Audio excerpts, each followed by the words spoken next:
अगर काम हो जाए ना रीना, वो भी एक बहुत इन सारी चीज़ों को लर्न करने में फैसिलिटेट करेगा वो चीज़। तो यूजुअली हम बच्चे हाइपर होते हैं, तो हम कितना भी अगर हम पीसफुल नहीं रहेंगे तो बच्चे फिर शांत नहीं हो पाते हैं। मतलब मुझे ना सिर्फ ये आपको नहीं बताना चाहिए कि ऑटिज्म है, ठीक हो जाएगा, नहीं होगा, लाइफ लॉन्ग है, नहीं रहेगा, मुझे नहीं पता। मुझे नहीं पता, किसी भी थेरेपिस्ट को नहीं पता, किसी भी डॉक्टर को नहीं पता। मैं ये कहना चाह रही हूँ कि इस दुनिया में कोई भी ऐसा नहीं है जो आपको बता सकेगा कि देखो आपका बच्चा ना इतना इम्प्रूव होगा, आपका बच्चा देखो इतनी बात कर पाएगा, आपका बच्चा ना ये स्किल सीख पाएगा, ये स्किल नहीं सीख पाएगा। कोई भी नहीं बोल सकता। मैंने कहा मेरे को पैसा नहीं चाहिए, मेरे को कबीर चाहिए। कबीर मेरे लिए पैसा कम है, मेरे को पैसा नहीं चाहिए। वो जिद थी, जुनून था, एक माँ का अड़ियलपना था, वो क्या था या एक इमोशन था।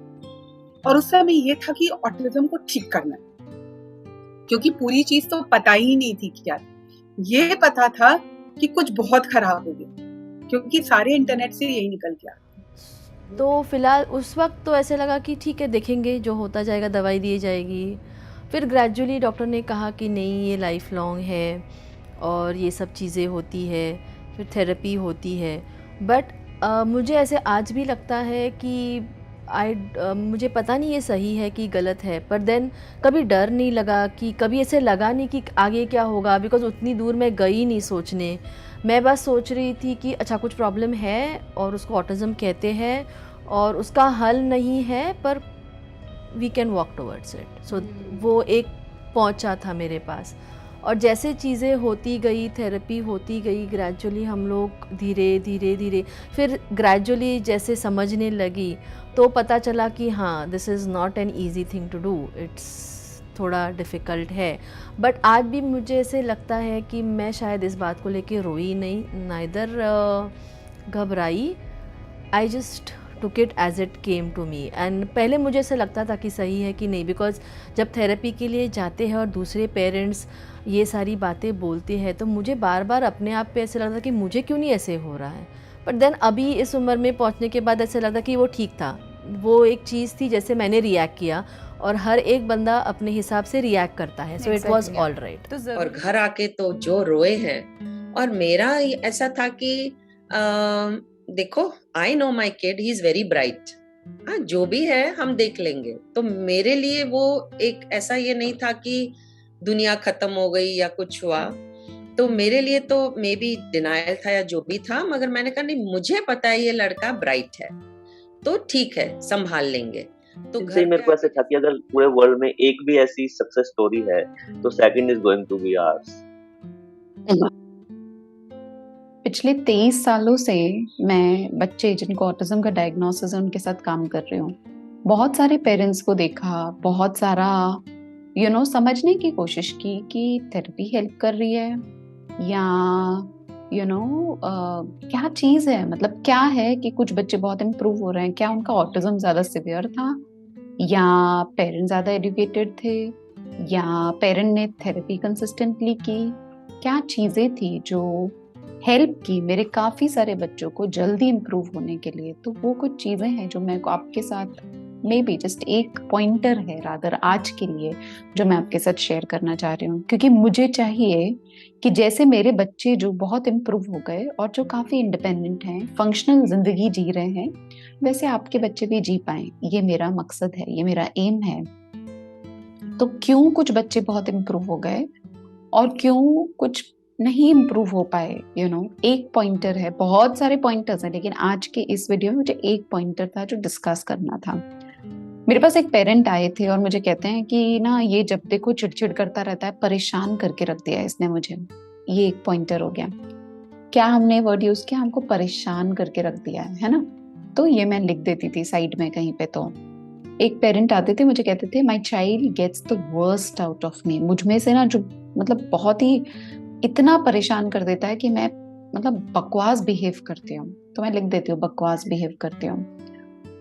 कुछ पेरेंट्स थे जो मुझे कहा करते थे कि इतना चिड़चिड़ कि मैं तंग आ गई हूँ, तो परेशान हो गई हूँ, तंग आ गई हूँ। और मैं किसी को जज नहीं कर रही हूँ यहाँ पर, बिल्कुल जज नहीं कर रही हूँ। हम सब तंग होते हैं, हम सब परेशान होते हैं, हम सब स्ट्रेस्ड आउट होते हैं। कई पेरेंट्स मुझे कहते हैं बहुत स्ट्रेस में हूँ मैं, जिंदगी मेरी एकदम अजीब हो गई है। जिंदगी ऐसी हो गई ना, परेशानी से भरी पड़ी, और मुश्किल है, बहुत मुश्किल है। जब आप बच्चे जिसको डायग्नोसिस है ऑटिज्म का, उसके साथ काम कर रहे हो, छोटे छोटे इम्प्रूवमेंट्स आते हैं, उसमें खुशियां ढूंढना और फिर भी आगे बढ़ते रहना कंसिस्टेंटली मुश्किल है। लेकिन कुछ पेरेंट्स हैं, काफी सारे पेरेंट्स हैं जिन्होंने परेशानी को महसूस किया, लेकिन तुरंत अपने आप को ना एक पॉजिटिव इमोशन डाल दिया कि हाँ मैं परेशान हूँ, लेकिन कोई बात नहीं, मैं तो करने वाली हूँ, मैं भी जिद्दी हूँ, मैं भी वर्क करूंगी। तो कई पेरेंट्स मुझे कहते हैं जैसे यही सेम चीज, परेशान थी, तंग आ गई हूँ, स्ट्रेस्ड आउट हूँ, कोई बात नहीं, मैं वो चीजें सीख लूंगी जिससे मैं अपने आप को काम डाउन कर सकूं। या कुछ लोग मुझे कहते हैं कि मैं बहुत परेशान हूँ, तंग आ गई हूँ, स्ट्रेस्ड आउट हूँ, गुस्सा आता है मुझे कभी कभार, कि क्या परेशानी में, कौन सी जिंदगी में जी रही हूँ, लेकिन ना कोई बात नहीं, मैं अपनी जिंदगी ना संवार लूंगी। मैं क्या कहना चाह रही हूँ कि जब हम अपने आप से कुछ बात करते हैं, स्पेशली जो दो कानों के बीच में जो हमारी आवाज है, जो कॉन्स्टेंटली कुछ ना कुछ बोल रही होती है, उस इमोशन को, नेगेटिव इमोशन, अनकंफर्टेबल इमोशन महसूस करना मैं भी करती हूँ, आप भी करते हो, हम इंसान हैं, है ना। गुस्सा आएगा, चिड़चिड़ होगी, परेशानी होगी, बच्चा बात नहीं सुनेगा, गुस्सा भी आएगा। कभी कभार ऐसे होता है कि यार मैं इतना कुछ कर रही हूँ बच्चे के लिए और कुछ भी नहीं अचीव हो रहा है, ये सब महसूस होगा। लेकिन जब ये महसूस हो रहा है तो मैंने उसको महसूस तो किया, एक्नॉलेज किया, उसको बताया, उसको कि हाँ मुझे ये फील हो रहा है, लेकिन उसको तुरंत एक पॉजिटिव इमोशन में तब्दील कर दिया, ट्रांसफॉर्म कर दिया। ये ज्यादातर पेरेंट्स जो मेरे पास आए, जिनके बच्चे इंप्रूव है, वो ये ट्रेट थी उनकी, वो पर्सनैलिटी ट्रेट थी जो ऑटोमेटिकली उनमें आई कि हाँ ये बहुत परेशान करता है, कोई बात नहीं, उसको नहीं पता उसकी मम्मी कैसी है, मैं भी कर लूंगी। अच्छा, ऑटिज्म का डायग्नोसिस है, बहुत मुश्किल है, लाइफ डिफिकल्ट है, आई नो, बट हर एक दिन करके मैं कर लूंगी। मैं ये कहना चाह रही हूँ कि वो थॉट आता है, लेकिन उस थॉट को वो इमिडिएटली ना किसी पॉजिटिव वाले के साथ रिप्लेस करते रहें और उनके बच्चे इम्प्रूव हो रहे हैं। मैं ये नहीं कह रही हूँ कि सिर्फ यही एक तरीका है, बहुत सारे और फैक्टर्स है। थेरेपी कंसिस्टेंटली करना जरूरी है, सही थेरेपिस्ट के पास जाना जरूरी है, सही एज में वर्क करना जरूरी है, ऑटिज्म का क्या सिवियरिटी है, कितना ज्यादा है, ये सब चीजें बहुत मैटर करती हैं। लेकिन ना जो केयर गिवर है या जो मदर या फादर जो बच्चे के साथ काम करे, उनका इमोशनल स्टेट, उनका मेंटल स्टेट, वो उस सिचुएशन के बारे में क्या सोच रहे हैं, ये बहुत मैटर करता है। जंगल में जैसे I used to feel fog है, फॉग में से मेरे को इसको बाहर निकालना है, ये आ जाएगा। सो लोगों को लगता था डिनाइल में है। Even in my darkest moments ना, मेरे दिमाग में क्या इमेज आती थी कि आयुष 21 साल का हो गया है, यूनिवर्सिटी में अपनी टोपी उछाल रहा है, वो काला क्लोक पहन के, वो मेरे जो हमेशा इमेज आती थी। तो चाहे कुछ भी हो, जब भी काले बादल छाते थे ना, बहुत ज्यादा इंसान वो वल्केनो की तरह बर्स्ट होने लगता है, मैं वही इमेज देखती थी और मैं कहती थी ये लड़का पहुंच जाएगा, जिम्मेदारी मेरी है, इसमें है वो कैपेबिलिटी, जिम्मेदारी मेरी है। जैसे वो बच्चा बढ़ता है, स्ट्रेस भी होता था कि पता नहीं मैं कैसे कर पाऊंगी, बिकॉज इतने सारे स्टेजेस होते, जैसे लड़के बढ़ते हैं, लड़कियां बढ़ती हैं। सो बट आई थिंक जब रोना आया तब रोई, कभी कभी वरुण के सामने रोई, उसके साथ रोई, उसको पता नहीं चल रहा था कि मम्मी क्यों रो रही है। बट देन आई थिंक वो अच्छा भी था, बिकॉज उसको भी ये लग रहा था कि it's all right to cry, और मैं भी कभी कभी मम्मी के सामने रो के बता सकता हूँ। So I didn't know that action of mine was teaching him something. So I think it was all right to cry in front of him. At sometimes I blamed him, sometimes I blamed myself. We did all that, and then we said sorry to each other. So I think that is how we grew with the autism with us. Like अब ये सोचते कि ऐसा हो ही सकता है, तो चलो हम इसको भी झेल लेते हैं, फिर कोई ना कोई सोल्यूशन तो आ ही जाएगा. कुछ भी सरप्राइज नहीं करता है. नहीं, nothing really surprises us now any more. तो और आनंद और मेरा ऐसा हुआ है कि बोलते हैं कि चलो ये तो हो गया, अब कुछ बदल तो नहीं सकता, तो हम क्या कर सकते हैं, we can find a solution. So now petty matters don't matter at all. हम ऐसे हमें अर्नब ने ऐसे बनाया लाइक कि अभी ज़्यादा सोच के लोग हमारे बारे में क्या सोचते हैं अभी वी डोंट केयर, हम यस वी नेवर, अभी तो यस हम अपने ज़िंदगी में बड़े खुश हैं. So and we try to keep, Arnab भी हैप्पी है, हम भी हैप्पी है. So in a way we all have evolved because of Arnab. पहली बात है कि मैं उसे समझ पा रही हूँ, जो बहुत जरूरी था मेरे लिए, क्योंकि मैं अगर नहीं समझ पाऊंगी, मुझे रहना तो मुझे ही है उसके साथ, मुझे समझना बहुत जरूरी है उसको. अगर मैं नहीं समझ पाऊंगी, बाकी दुनिया तो छोड़ दीजिए, तो हमारे साथ रहेगा नहीं, जो भी है. तो उनके साथ तो कोई लेन देन नहीं है, मेरे साथ है उसका. तो मैं और उसका पापा अगर उसको समझ पाए तो हमारा लाइफ कट जाएगा. करना ये सब कैसे किया? मैम द फीलिंग लाइक अब तो कुछ भी हो जाए हमें करना ही करना है, ये तो हमें तब से आ गई थी जब किसी थेरेपिस्ट से हमें गुड रेस्पॉन्स नहीं मिला या हमें सेटिस्फैक्टरी रेस्पॉन्स नहीं मिला. तब से ये डेवलप होनी स्टार्ट हुई थी कि हमें कुछ खुद ही करना है एंड करना ही करना, because there is no other way out. हमारी एक बेटी है एंड उसको हम ऐसे नहीं छोड़ सकते ना एक भी दिन के लिए कि ठीक है चलो कोई बात नहीं हो जाएगा, या somebody else would do something, या मैजिक हो जाएगा, भगवान अपने आप कर लेगा बिना हमने कुछ एफर्ट लगाए. तो ये एटीट्यूड्स वहां से डेवलप होना स्टार्ट हुआ कि करना हमें ही है, और वेदर खराब हो जाए कोई बात नहीं, धूप ज्यादा है, सर्दी ज्यादा है, कुछ नहीं होता, कोई बात नहीं, हमें करना ही करना है. And my wife supported in that cause. Actually bad days ज्यादा होते हैं, गुड डेज कम होते हैं, पर धीरे धीरे जैसे हम अपने बच्चों से रेगुलर रिस्पांस की उम्मीद रखते हैं, हमें भी डिसिप्लिन और रेगुलर होना पड़ेगा. पेरेंट 24/7 बच्चे के साथ है. अगर आप इन्वॉल्व नहीं हो गए और आपको मालूम नहीं है वहां पर क्या हो रहा है, it is not going to work. मतलब एक कोई थेरेपिस्ट मिरेकल्स नहीं कर सकता वो 1 हफ्ते में 2 घंटे में. It is not possible. As a parent आपको वो टाइम देना ही पड़ेगा, और चॉइस ही नहीं है. अगर आप प्रोग्रेस चाहते हैं तो आपको वो टाइम देना ही पड़ेगा, कंसिस्टेंटली थेरेपी करनी ही पड़ेगी. बस मैम हमने ये सोचा कि my professional is priority 1 and same way Rishika's therapies are priority 1. They are not priority 2. Nothing of them is priority 2. So I have to find time daily for Rishika and daily for my profession.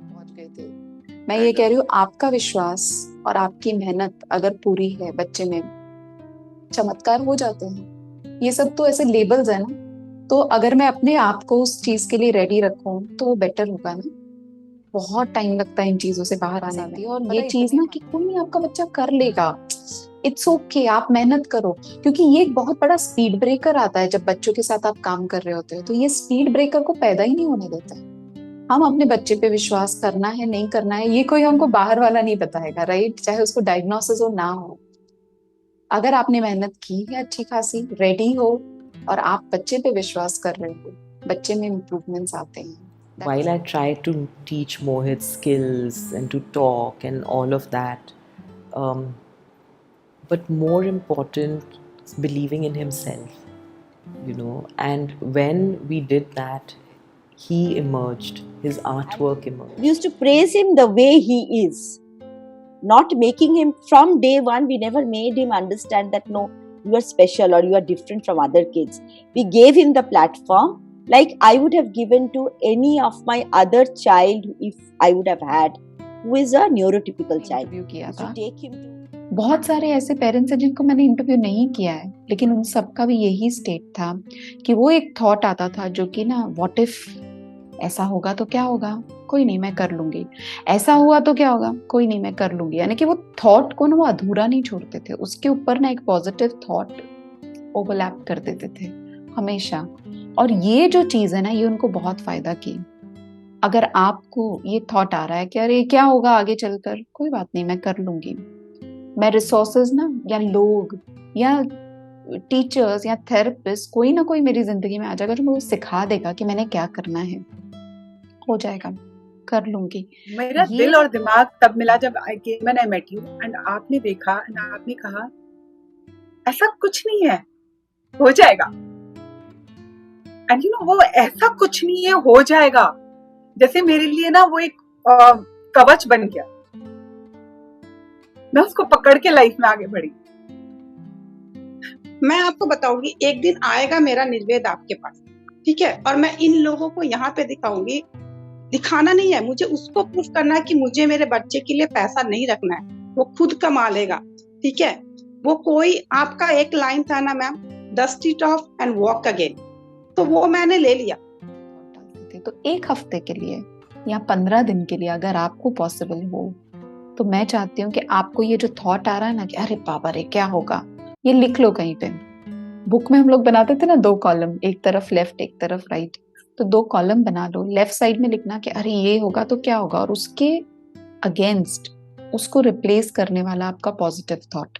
हर बार तो नहीं कर पाओगे, लेकिन रात को सोते वक्त, सोने के जस्ट पहले अगर आप ये रोज अपने थॉट पैटर्न्स, अपने जो आप सोच रहे हो अपने दिमाग में, 2 कानों के बीच में जो आवाज है वो सबसे मजबूत आवाज है, वो हमको पता नहीं क्या क्या कुछ करवा देती है। उस आवाज को अगर आप समझ लो कि मुझे क्या बोल रही है, क्या महसूस कर रही हूँ मैं, मुझे क्या करना है इस बारे में, अगर आप ये आवाज को तब्दील करते जाओगे हफ्ता भर, 15 दिन, सिर्फ 15 दिन करना, मुझे मेल करना, मुझे कमेंट में डालना क्या बदला, और देखना आप बहुत कुछ बदल जाएगा। ये एक बड़ा फैक्टर है जो मेरे बहुत सारे पेरेंट्स को हेल्प किया अपने थॉट्स को ट्रांसफॉर्म करने में, जिसकी वजह से उनका मेंटल स्टेट बेटर होता था। परेशान रहते हैं हम लोग, एक ऐसे बस बोलने से ठीक हो जाएंगे ऐसा नहीं है, लेकिन उन लोगों ने ना इस पे कॉन्शियसली बहुत मेहनत की। बहुत मुश्किल लगता है, पुराने थॉट पैटर्न्स है ना, आदतें पड़ी हुई हैं पुरानी हम सबको, उसको बदलना बहुत मुश्किल है। लेकिन जब उन लोगों ने इस पे काम किया और अपने आप को शांत किया, अपने आप को सेटल किया, उसके बाद जब उन्होंने अपने बच्चों के साथ काम किया, बहुत बहुत बहुत मैजिक हुआ। बाद में अभी उसकी और मेरी बॉन्डिंग एक मतलब अलग ही है, तो जो कि बिल्कुल नहीं था। मैं बहुत ज्यादा प्रॉम्प्ट देती थी और मेरे लिए ये था कि नहीं ये तो करना ही है, ये तो होना ही है। उसकी मतलब मैं सोच भी नहीं सकती थी कि हाँ उसकी भी कैपेसिटी है, वो डिसीजन ले सकती है या वो कुछ ऑप्शंस में पिक कर सकती है। ये तो मतलब मेरी सोच के ही बाहर थी कि अरे इसको तो पता नहीं है, तो मेरे को ही लेना है शायद इनिशिएटिव, मुझे ही कराना, ये था मेरे दिमाग में। अभी तो काफी मतलब कर रही है, still I am working on that, but मैं बोल सकती हूँ कि हाँ काफी हद तक अभी मैं आगे आ चुकी हूँ। मैम धीरे धीरे मुझे 1 साल लगे समझने में। अब क्या डिफरेंस आ गया है कि अब मैं अपने बच्चे की वो बिना बोले ही मैं समझ लेती हूँ कि उसको अभी क्या प्रॉब्लम है। उसकी आंखों में मैं समझ जाती हूँ कि क्या वो चाहिए उसको, और जब मैंने उसके अकॉर्डिंग काम करना शुरू किया तब वो बच्चे ने मेरा फेथ गेन किया, मैंने उसका फेथ गेन किया, और मुझे वो इम्प्रूवमेंट यूं ब्लॉक से दिखने लगा। मैम आपको पता नहीं, मैं इतनी सुकून से सोती हूँ अभी रात को ना, मुझे कोई डर ही नहीं लगता है, मुझे पता है हो जाएगा, कुछ नहीं है ये सब।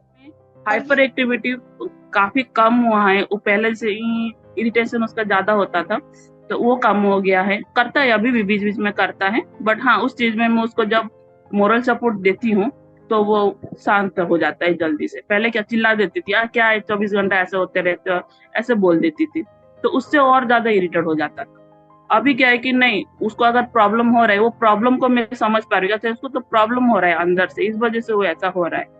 जब मैं उससे गोद में बिठा के उसके साथ मोरल सपोर्ट दे रही हूँ, बॉन्डिंग कर रही हूँ, बातें कर रही हूँ, ठीक है, नॉर्मल वॉइस में बात कर रही हूँ, तो वो भी काम हो रहा है उस चीज में।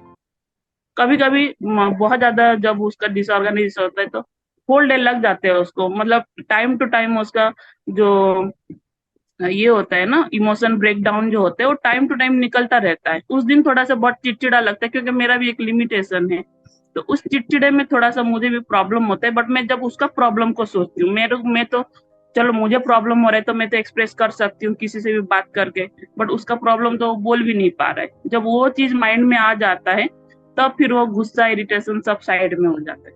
और जो इतने बड़े बड़े नाम अब सुनती हूँ लोगों से, वाटर थेरेपी, ये सब चीज, तो वो सुन के अब मुझे इतना कोई फर्क नहीं पड़ता कि, तो मुझे लगता है यार हम जो मैं कर रही हूँ ना उसके आगे तो ये नाम कुछ भी नहीं है।